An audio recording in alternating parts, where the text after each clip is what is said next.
loba Yesu aza malamu. Abana banda nazobenga frère Matelo. Frère Matelo azomata. Tosimba zwa frère Matelo azomata.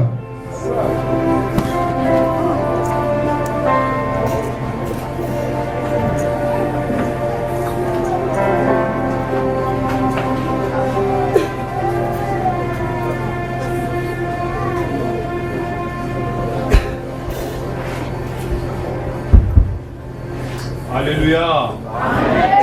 Nani mokonzi. Sepesa mokonzi na milolo mokonza mona yo. Moka sepesa na mokonzi mokonza pamela na yo. Sepesa na maboko na mololo. Gloire à Dieu. Amen, amen. Tokoumela te na zoemela Nzambe loyembo. Biso nyonso toyemba mbo alléluia. Nzembo wana zoyemba eza nzembo ya ndeko na bino Matelo. Nazosenga na l'église to soutenir album oyo. Alléluia. Nzambe akozanga te kokanisa biso. Alléluia. Longolanga bo moto olatisanga bo Nzambe.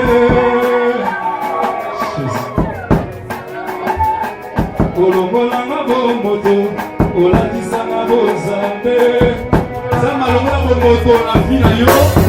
Alatisanga bo Nzambe. Longola bo moto na libota na yo. Apesa bino bo Nzambe za kado. Mwo lolo ya bongo. Alléluia. Zama na yo. Sina zama pote Michel atombo na yo. Alléluia. Neto la bongo la kubisa. Neto la bongo la kubisa.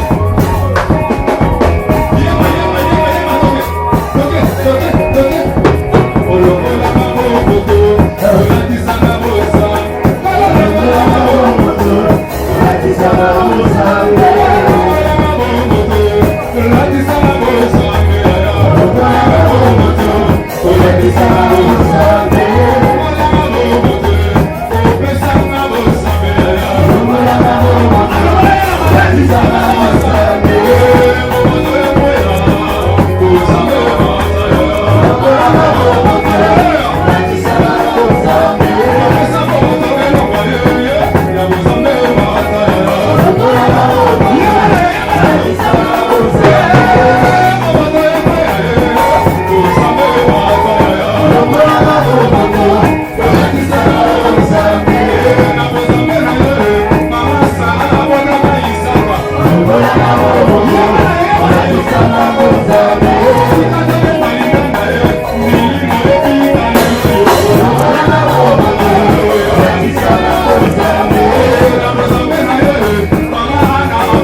faut tous à la bomoko pour te combattre malam. Alléluia. Parce que le thème de la mission, Jésus-Christ est Dieu. Zamba Pambola, pasteur Marc, pour la introduction le premier jour, nous allons béni. Zambé Apambola, sous pasteur Teddy, Wayaki Boko, sa mission sous la Mozindo. Naipelelo, c'est-à-dire, nous avons la continuité. Kaka Obango Bateyaki, les gars penazoté. Alléluia. C'est-à-dire, Christ a son obake, na yeko salanini répétition. C'est-à-dire, Christ a dit qu'on répétait kaka loi. C'est pour cela que Christ a dit qu'on y teya yemoko. C'est-à-dire, avant d'avancer, avant à toute la calamité mabata. Bible il fallait que Christ azonga sima. Alléluia. C'est-à-dire Christ on y avancé parce que yemoko apimaki abandi ko se prêcher. C'est-à-dire Christ a comme dit prédicateur il y a yemoko. Pas un sabatu ke ngai nde nazali nzambe. Mais pour avancer, pour comprendre que c'est lui qui est le Christ, il fallait que Christ azonga un pas en arrière. Alléluia. C'est pour cela, Christ, pour comprendre ce qu'il est, il faut recourir à Moïse et ma prophète. C'est pour cela, dans Luc 24. Luc 24, pour la honorer le Lomanazamé. C'est-à-dire, il y a un commencement, il y a prédication, il y a Seigneur Jésus. C'est-à-dire, pour comprendre, il faut Jésus, aya qu'on répétait le même langage que Moïse et les prophètes. Il y a un que Seigneur Jésus. Alors, avant d'avancer dans le deuxième pas, pour comprendre, il faut la zonga pour la sauter. Alléluia. Il faut la zonga pour la sauter.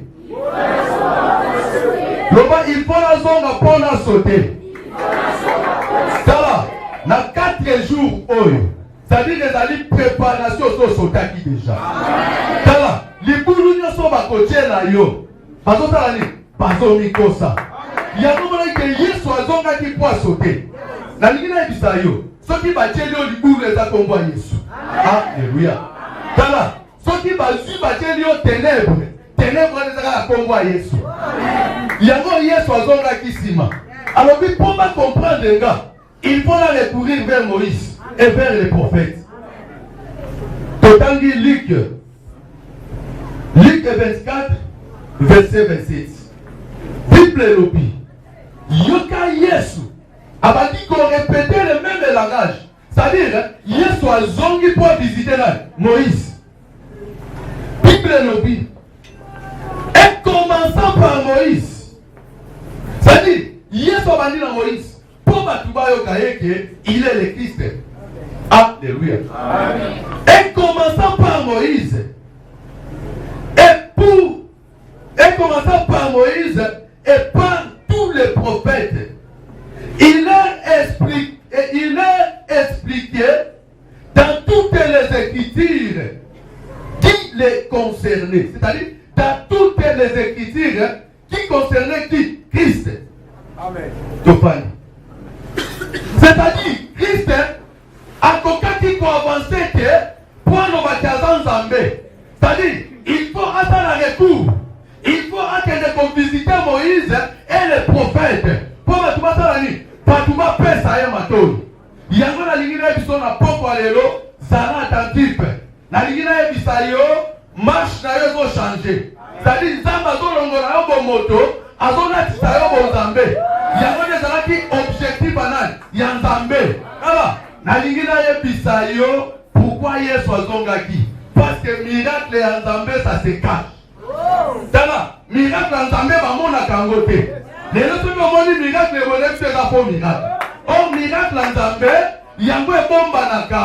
Parce que Nzambe a dit que tambola na bala na ye. Nzambe ko tambola na bango na façon moko soki mutango ki atali a ko juger kalobi o Nzambe te, mais c'est Dieu. C'est-à-dire Nzambe est capable il y a ko pambola yo la façon batu balobi c'est la sorcellerie. Alléluia. Parce que dans le bagage les meilleurs sorciers c'est Dieu. Parce que diable a ka voisin Nzambe te. Diable a ou ta quelque part aye boye bisanzambe kokoko na ye pa ina yo te yango nzambe omoni atindaka nani Satan atate nani Job parce que nzambe ayebaki ke kati na Job eza na sekani ya miracle yango vi na yo ekomi vi ya miracle yango miracle emonanaka te miracle ebombamaka kati ya motu c'est-à-dire ezalaka nini surprise yango nazoteya yo Nzambe ya tout à coup. Amen. Alléluia. Nzambe ya nini ya tout à coup. C'est-à-dire Nzambe azosurprendre yo na poko lelo. C'est-à-dire soki osambelaka Nzambe pambolanga pesanga libala koprie lisusu te. Loba Nzambe nazosenga nde surprise. C'est-à-dire na 4 jours Nzambe akosurprendre yo tala soki batu batya maboko te bakotya munoko yango nazoyebisa yo Nzambe ya Apotre Michel oyo nazoteya na poko lelo aza capable ya kopambola yo na ténèbre mpe na lumière parce que nyonso eza kati na ye ata baye na molili Nzambe wana kote manifester. C'est pour cela il faut banda na ancienne alliance ancienne alliance ezalaki ombre ntango Nzambe aza komibomba yango Bible lobi et commençant par Moïse et par tous les prophètes il est expliqué dans toutes les Écritures ce qui les concernait. Alléluia. C'est-à-dire Yesu akokaki kobima ye moko te aloba te je suis Dieu. C'est-à-dire il faut inviter même les populations pour comprendre que Yesu aye na maloba na ye moko te parce que Yesu abimaki ye moko po abima te naza Nzambe. C'est-à-dire pour batu ba comprendre parce que temps wana ezalaki temps ya barabel bao bazalaki badocteur ya loi yango Yesu il faut bandana bango. Alléluia. Il faut bandana Moïse pe abanana na ba prophète. C'est-à-dire Jésus pour parler de lui-même il faut en recourir vers Moïse. C'est-à-dire Moïse il a pour éclairer et les prophètes pour éclairer. Alléluia. Yango monike Bible lobi Moïse a ken et Jésus a ken abaronani na ba écriture. C'est-à-dire a ken ko visiter Moïse et les prophètes. Yango monike tango ba apôtre ba disciple ba ye pour ba prêcher Jésus ba côté à Jésus na lolenge ya rombete Éphésiens te. Alléluia. Ba côté na ndenge ya Colossiens te. C'est-à-dire bango pe ba ko recourir vers Moïse et les prophètes.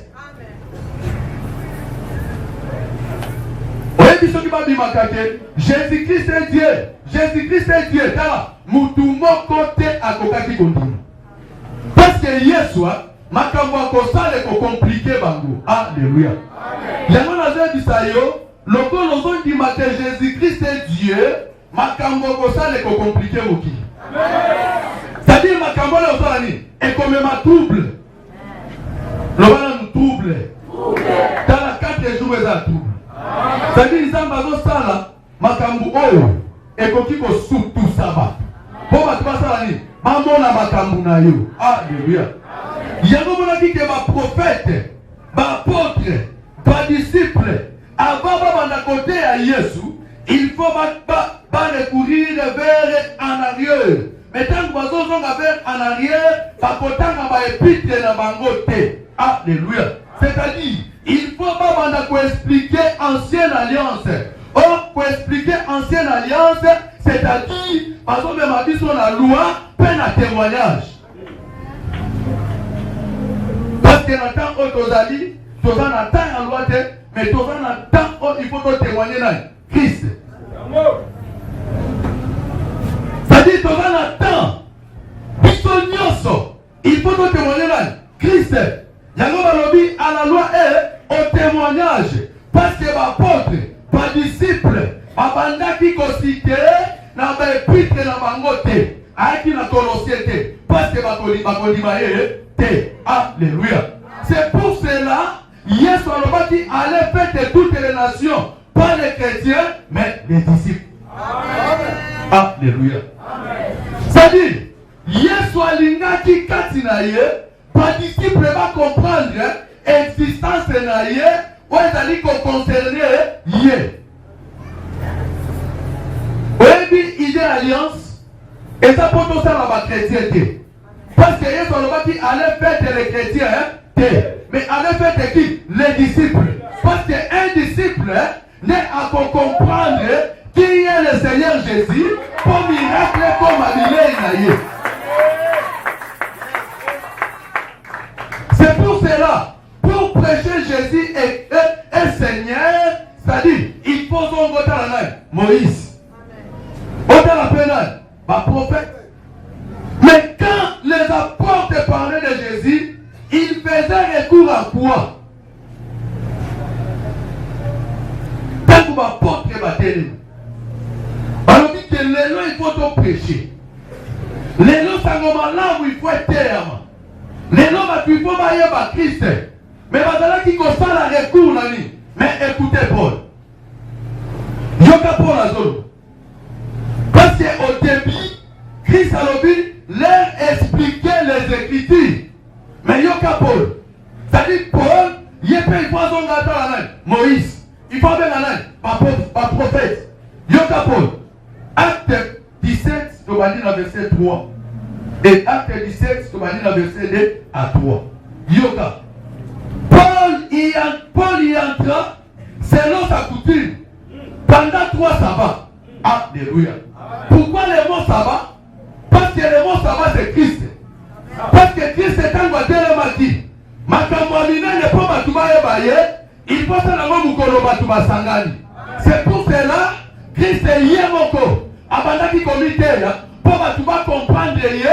Pour sabango la loi. Pour ne mabango la témoignage. Yama lobi Paul y entra selon sa coutume. Pendant 3 sabbats. Or le sabbat c'est le Christ. Pendant 3 sabbats, sabbat c'est le Christ. Yama n'est pas capable. Yako réanimer. Amen. Alors pendant 3 sabbats, Yoka, il discuta avec eux.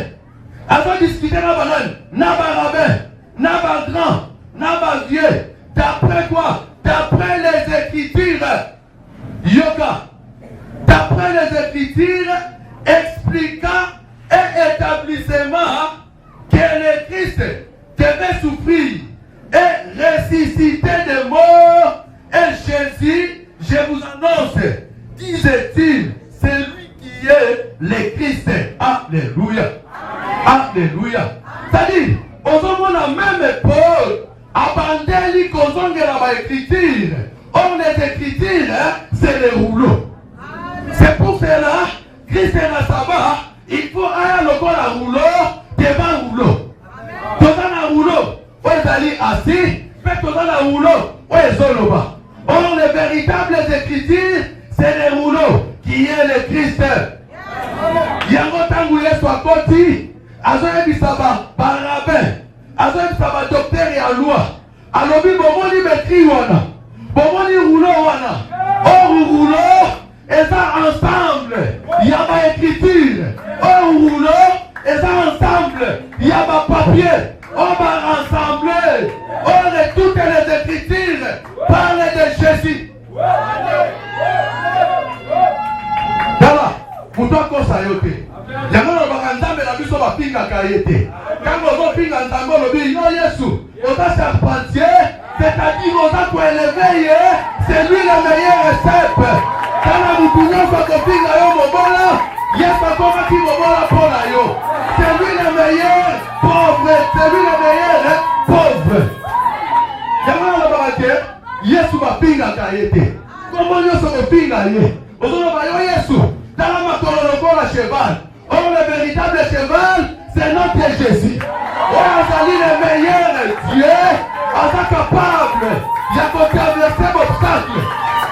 Dans le Yesu bafinga kaete. Oyebi mukolo moko, ndeko moko abeli maladi moko. Bayebi si abato soigner yo. Et papa. Alobi faut finga Yesu. Soki nazalaka ngana esaye finga Yesu. Ngana esaye finga ye. Parce que ma finga nyonso eza ko glorifier kala nani? Yesu. Na wese finga yo Yesu za lokola kiti. Alléluia. Oh kiti eza pona repo. Na boki wese aye finga ye. Loba Christ oza lokola hippopotame. Oh Christ la biso. Balobi azaki ni éclat ni beauté. C'est-à-dire les fingers vont côté côté finga Christ. Yango na zebi pona poko lelo. Batunya soma no bakamabe pona yo. Bazo koma escalier. Bazo koma escalier. Bazo koma escalier. Bazo koma escalier. C'est-à-dire na 4 jours yo. Monter na yo. Ezo koma mafinga bangula. Monter na yo. Ezo koma mafinga na bango. Avancement na yo. Ezo koma mafinga na bango. Parce que yes. Patika la kofinga ye. Yango kobanga te. Ce qui va le dire alliance est compensée, c'est-à-dire yes, ami s'est stoppé pour alliance salani et avancer. Et ça m'a finga te. Yango na ngile bisayo. Tangu mutu azo finga yo, c'est-à-dire azo basa un plus, azo pesa nzambe kombo ya eloko wana oliye changer na bina. Yango ba fingi yo, balobi so mutu fingi yo, tala ya za lokola Rabbi ne change pas. Mais oh, notre Dieu ne change pas. Il est qui? Rabbi. Ngai na banga kate. Parce que na yebi bango nyoso. Bazongi kaka na nini? Na ba écriture. Balobi. Il expliqua et Balobi d'abord. Paul y entra selon sa coutume pendant 3 sabbats. Il discuta avec eux. Yoka Bible lobby d'après les Écritures. Quelles Écritures? Les Écritures au Christ, à l'obaki, où est-ce qu'on concernait hier. Yago Paul a dit qu'on expliquait les Écritures. Oh, les Écritures, à l'obaki, et ça rouleau. Oh, rouleau, où est-ce qu'on s'est présenté pour doter à Christ, et ça dit, Bible, c'est Dieu lui-même. Alors, il est établissant. Établissant veut dire asseoir, c'est-à-dire fixer, c'est-à-dire fixer, c'est-à-dire rendre stable. C'est-à-dire, apôtre, balinga kike batu bazala stable na kombo na Yesu. Balinga kike batu bazala jitete na kombo nani ya monguna. Mais batu bazala fixé, batu bazala asseoir na kombo nani ya Seigneur Jésus-Christ et Dieu. Tika ete kombo nzambe epandisa libota na yo. Tika ete kombo nzambe na stable na vie na yo. Tala ata mupepeye ndenge nini. Lokola yo nati kombo ya Yesu. Lokola ozakiti na Yesu. Tala ezane loko moko te eko bouger vie na yo.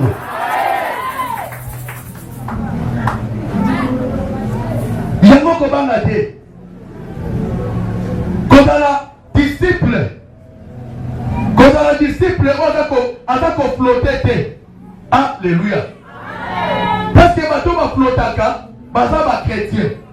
Mais un biso, tout ça va pas disciple. Parce qu'un disciple, lié à Koyokani, parabole à nain, il y a Christ. Mais devant ma chrétien, il y a une parabole. Or, mon chrétien, et ça qui comme moi, il y a l'icho. Alléluia. Ça dit, tant que vous n'avez pas bête à pouvoir mon mabango. Bakomi koloba vota la chrétien wana parce que kobota ma Seigneur Jésus et même trouble et ko perturber loi. Alléluia.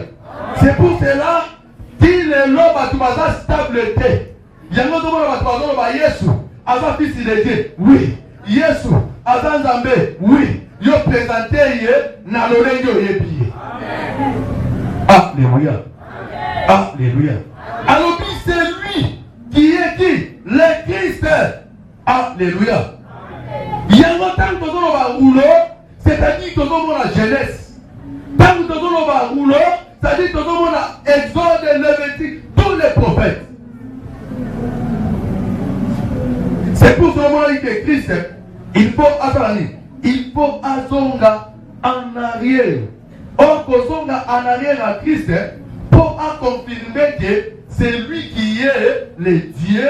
Mais yoka Christ, on est commanda. Christ a causé 10 commandements à Moïse. Alléluia. Ça dit Christ a dit combien? A dit 10 commandements à Moïse à réduire à 1. Pour dire que c'est moi qui suis le Dieu véritable. Alléluia. Alléluia.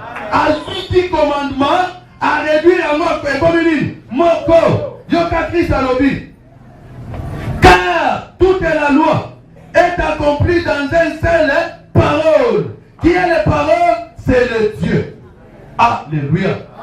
Ça dit, Christ a dit qu'il y a une véritable Zambé.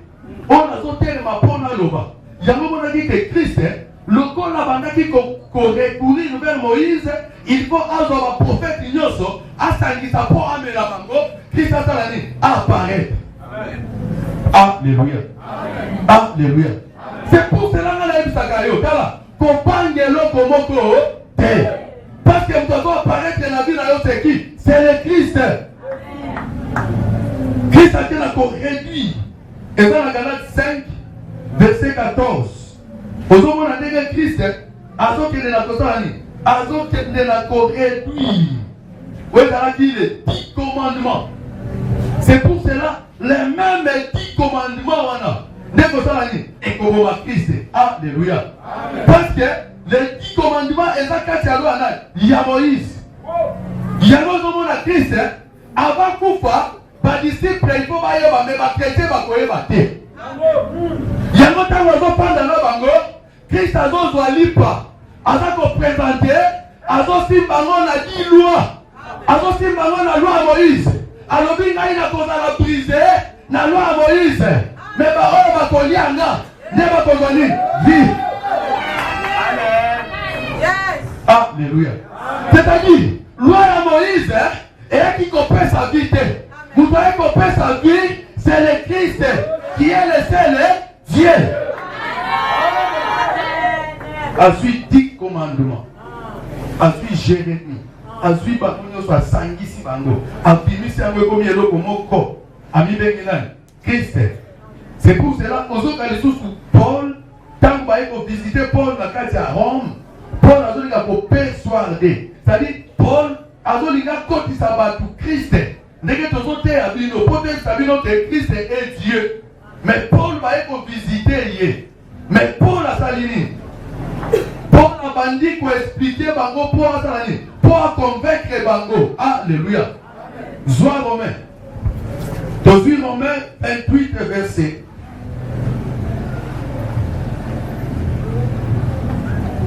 Romains 28, verset 23. Yoka. Ils lui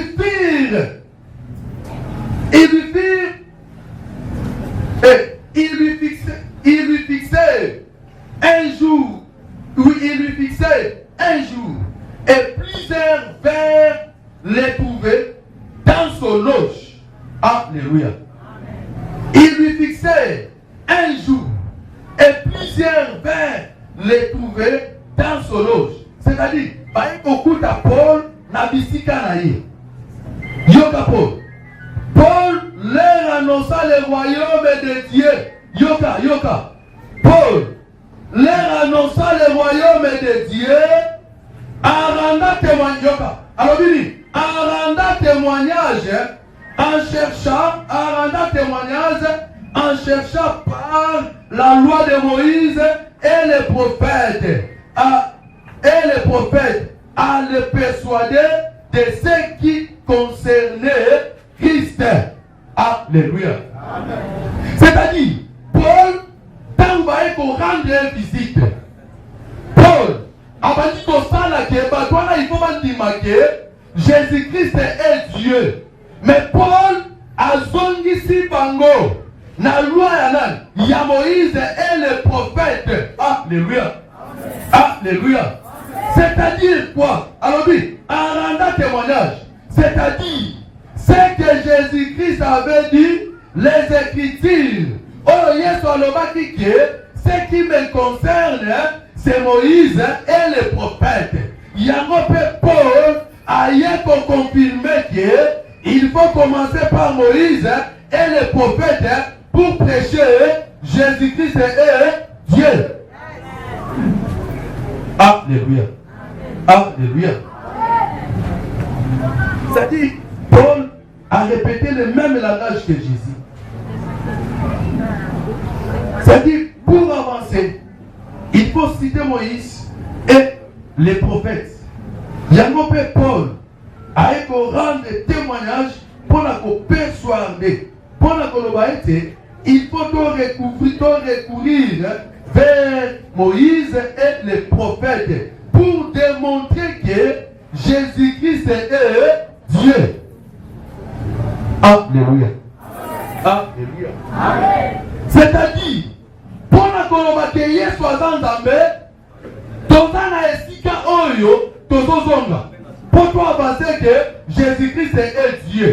Alors il faut tozonga to visiter Moïse et les prophètes. Il y a notre Jésus a répété, Tomoni Paul a répété le même langage que tous les prophètes ont déjà témoigné que Jésus-Christ est Dieu. Alléluia. C'est-à-dire que le prophète Nyoso, Batelemi, Balobi lokola mutumoko ke, Yesu ndazanani Zambé. C'est-à-dire, eloko ya kobakise zate, eloko kowanga na ezali te. C'est ça la force ya ba disciples. Alléluia. Alléluia. Première des choses, pour démontrer que Jésus-Christ est Dieu depuis l'ancienne alliance. C'est-à-dire, on a toujours des dépôts de la saga que Jésus-Christ a dit ça. C'est ça notre force. Mais il faut tout expliquer encore bien l'ancienne alliance pour tout le témoignage que Jésus-Christ est Dieu. Aujourd'hui, Hébreux 18 et Hébreux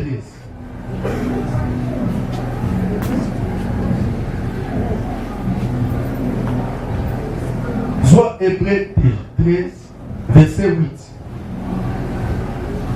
Et ça, dans ma comico déjà,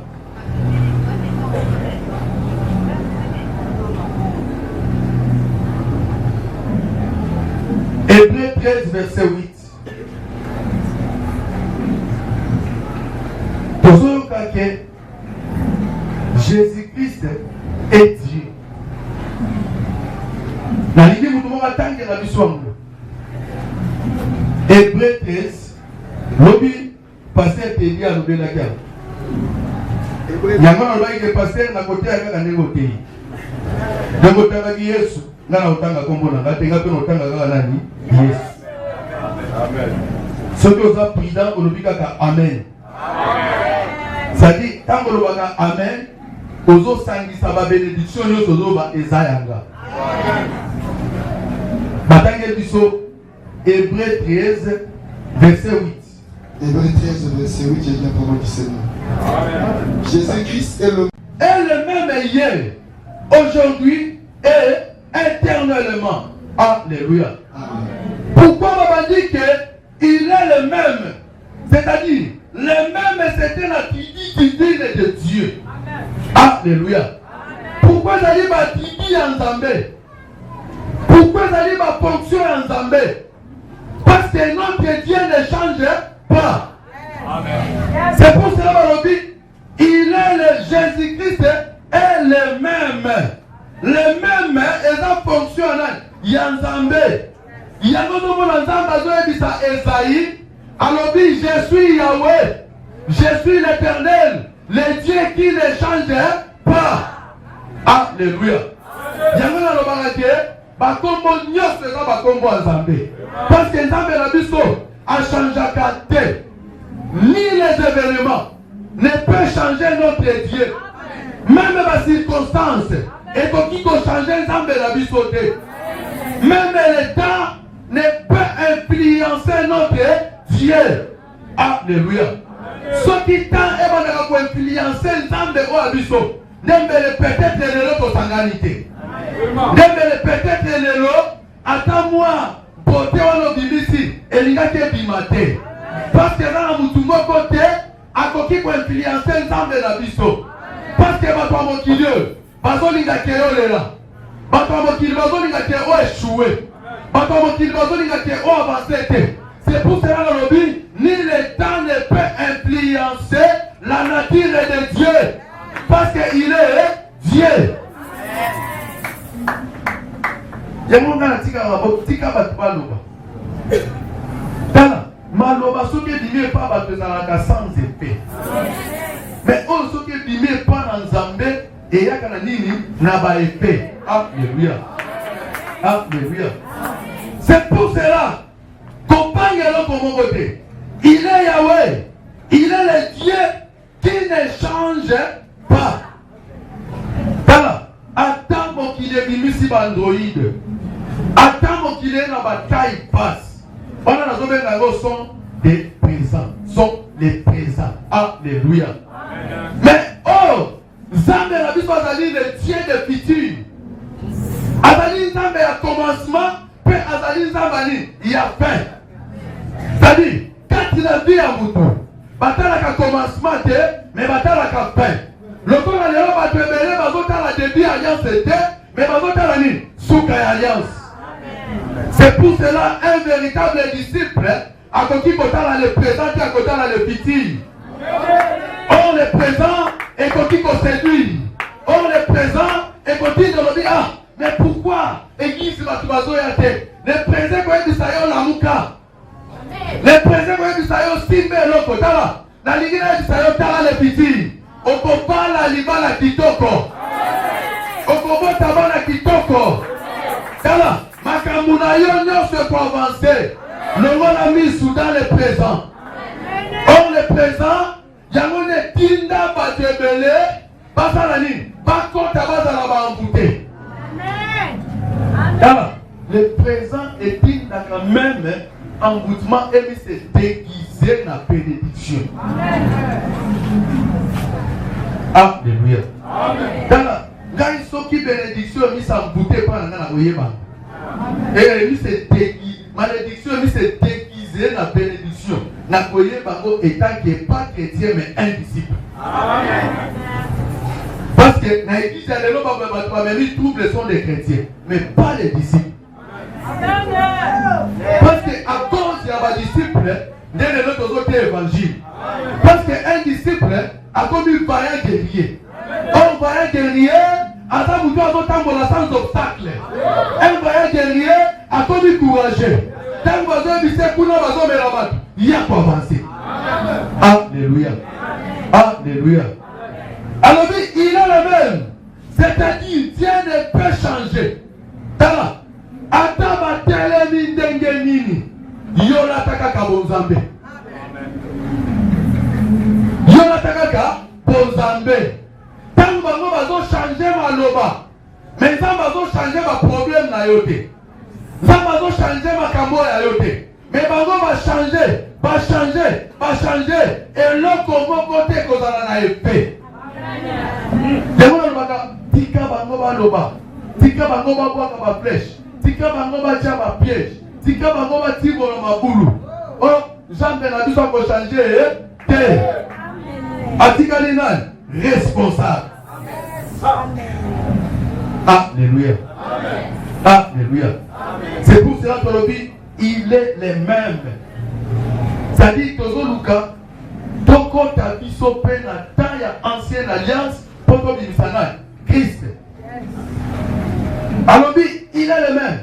Le Dieu qui ne change jamais. D'accord. Les lois tamo qui dit basali basatande basali.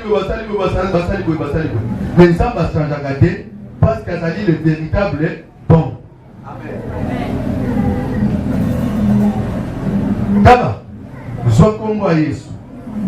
Mais quand vous voyez kango place bateau basangani pour ba détruire dinayo. Au comment n'andenge ba exploser. Bakozala exploser Bible lobi bako panza na mwana pendana. C'est-à-dire Satan de eza faux bombe. Bombe solo eza Seigneur Jésus Christ. On est capable ya kokota kati ya monde à ténèbres peut exploser comme une lumière. Alors il est le même. C'est-à-dire Dieu ne change pas. Hier, tant que nous avons hier est à l'époque. Alléluia. Hier, dans l'ancienne alliance, est à l'époque.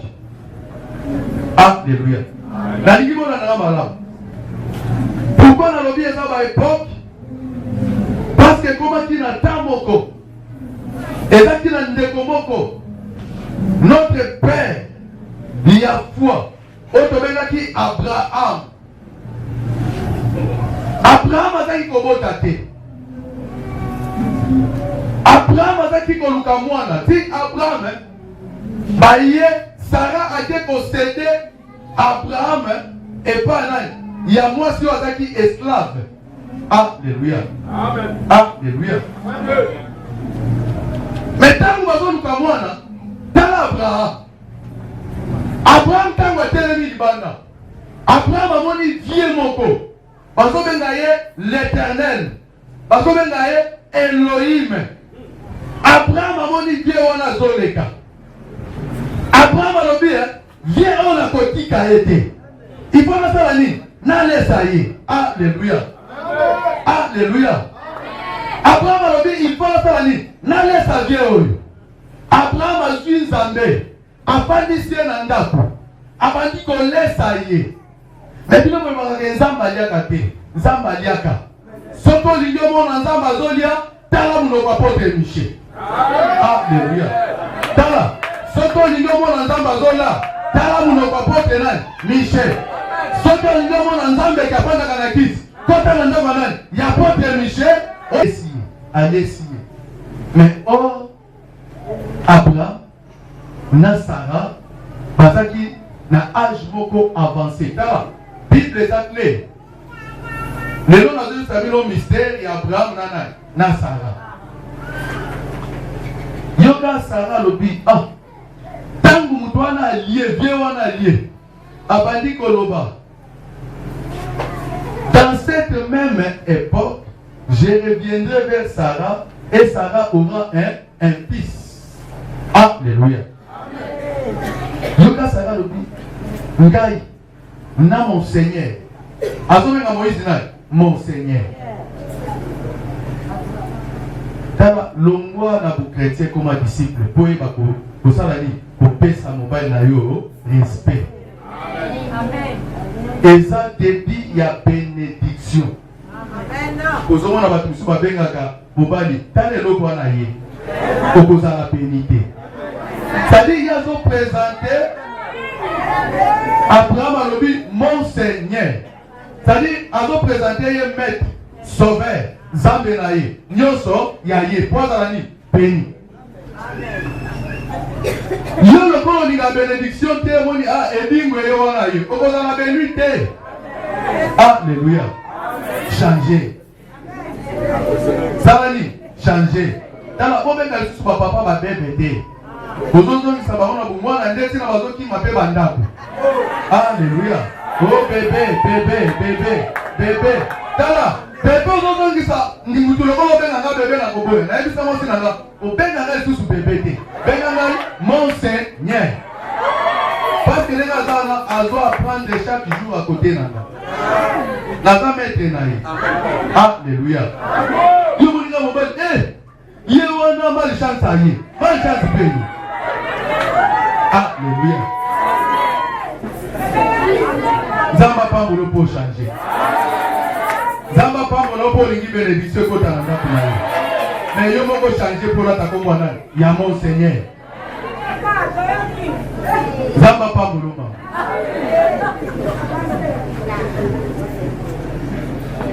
yoka sikoyo alobi ke ndenge ezali awa Sara mwasi na yo akozala nini akobota mais Bible ezoloba ke Abraham na Sara bazalaki lisusu na posa nzoto te bazalaki ize. Alléluia. Bazalaki lisusu na espoir te. Bazalaki lisusu na espoir te. Alléluia. C'est-à-dire espoir ezalaki lisusu te.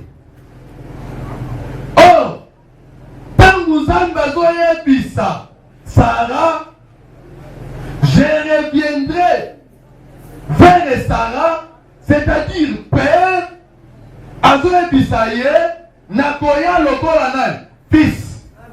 C'est-à-dire Isaac azali koincarner qui? Le Seigneur Jésus. Yango monaki ke Nzambe tangu azoya epai Abraham epai ya Sarah, mais oh na Galate 4 Bible ezobisa biso ke Isaac abotama na bosangisi nzoto te, abotama lokola nani zemi ya nani ya Marie. Isaac abotamaki par l'esprit, est né de l'esprit, parce que Sarah azaki na posa ki mobali te, azaki na posa mibali te. Sarah azaki isée. Alléluia. C'est-à-dire Isaac abotami na nini na miracle. Alléluia. Isaac abotami na miracle, abotami na esprit.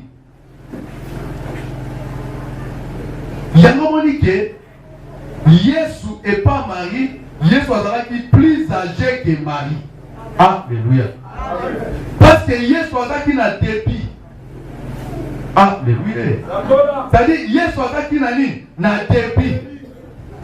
Or ce qui tozongi la création, Bible ezoloba, l'esprit de Dieu se mouvait au-dessus des eaux. L'esprit de qui? De Dieu. C'est-à-dire esprit ya Nzambe ezaki kotambola likolo ya mai. C'est-à-dire Yesu azalaki plus âgé que Marie, Isaac azalaki plus âgé qu'Abraham et Sarah.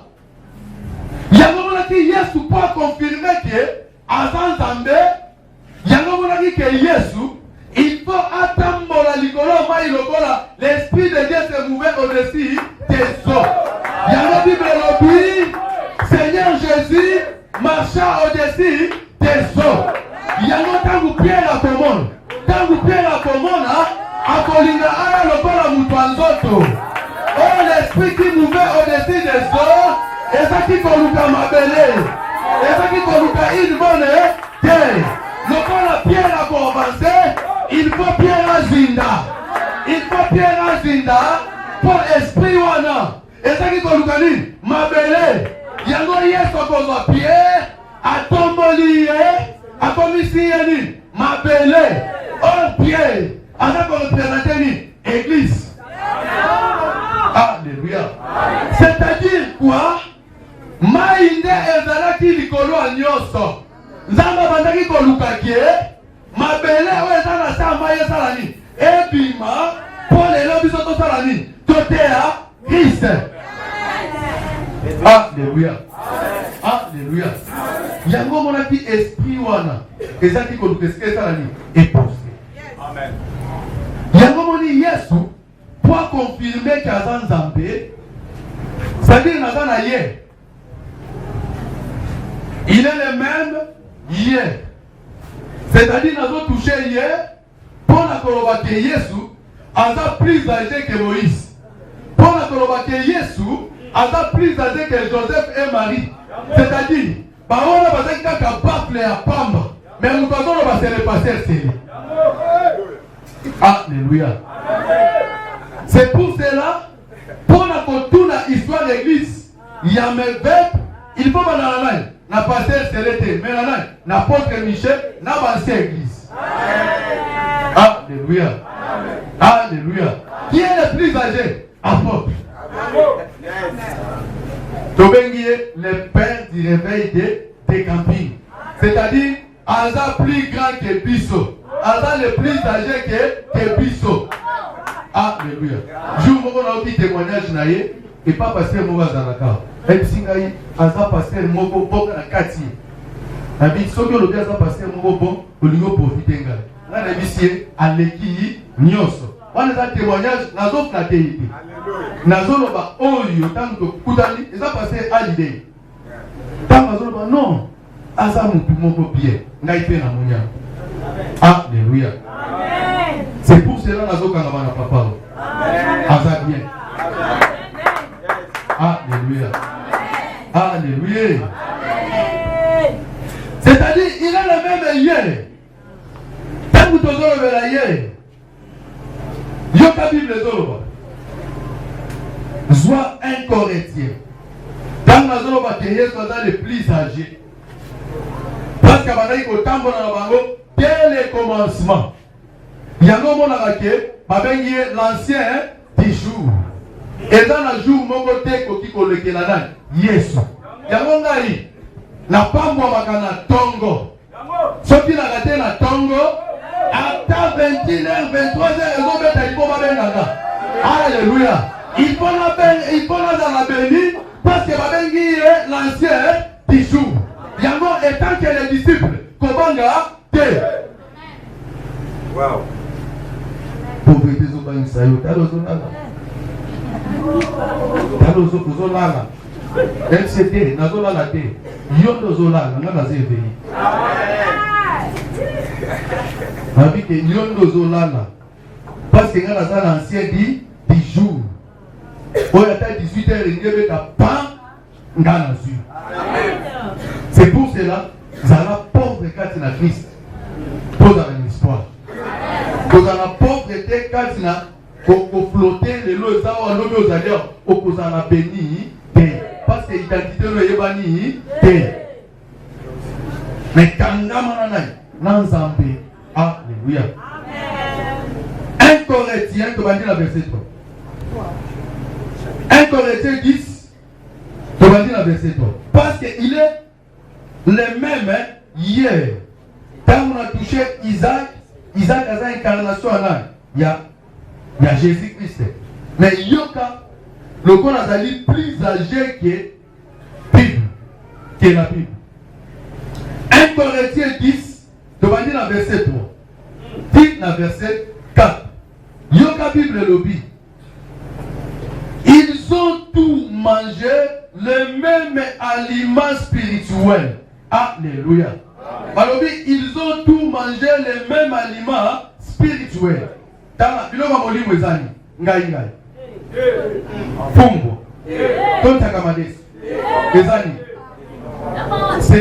C'est la parole de Dieu. C'est-à-dire, Yesu est plus âgé que Marie. Yesu est plus âgé, Isaac est plus âgé qu'Abraham. C'est-à-dire, et dans le côté, à qui qu'on compare âge na Yesu. C'est pour cela, Zambé na biso azali sans limite. Babengi l'Éternel Dieu. Daba, yango nazo bisayo kobanga ka Satan te. Parce que yona Satan, ngai na Satan, ndenge pasteur te debisaki biso, atangelaki biso ba 120 ans, 120 ans, 120 ans. Nga naza na 120 ans. Yoka pe Satan. Na mukolo asuka na okangaye Zambé. C'est-à-dire, nga naza na limite, Satan pas na limite. Tala, kobanga ye te. Mais yo za plus que Satan parce que likolo na yo oza l'esprit ana ya Zambé. Yango na tala na panga de loko moko te. Webi mukolo na la li 4 l'église. Na moni esprit moko lié. Esprit on les oya géant. Ce que ça dit ba tu soit le révélation. Na moni ange. Azoa le gola na lumière. Le gola ngape na zaka prudent, na un esprit Nzambe la pameli. Na lobi yona nyozo mkenga le gola ange Gabriel. Tant on intimidé à lobi ngai Satan. Alléluia. Amen. Alobi ngai Satan.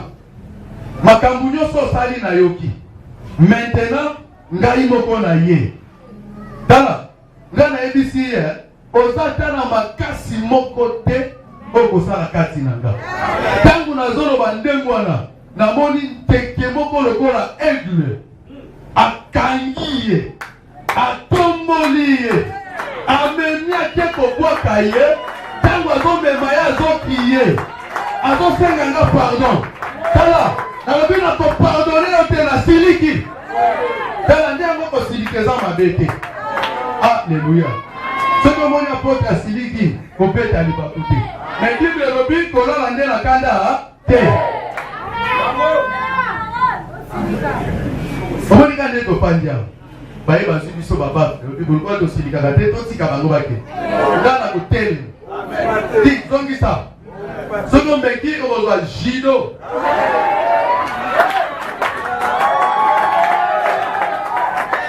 apotre ata yuko yo olali moyibi azokota lokola yo osilikaka te oza na apotre pere ya réveil na bandoki wana obonde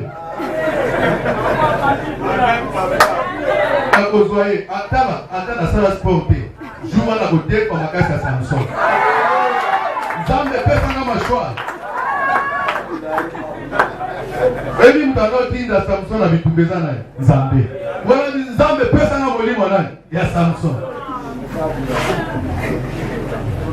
me bible elobi kolona nde na kanda te mesilika po corriger alleluya alleluya me na dei te bosilikaka sali tozoteya bino Jésus Christ eye die ye pasalaki nini asilikaki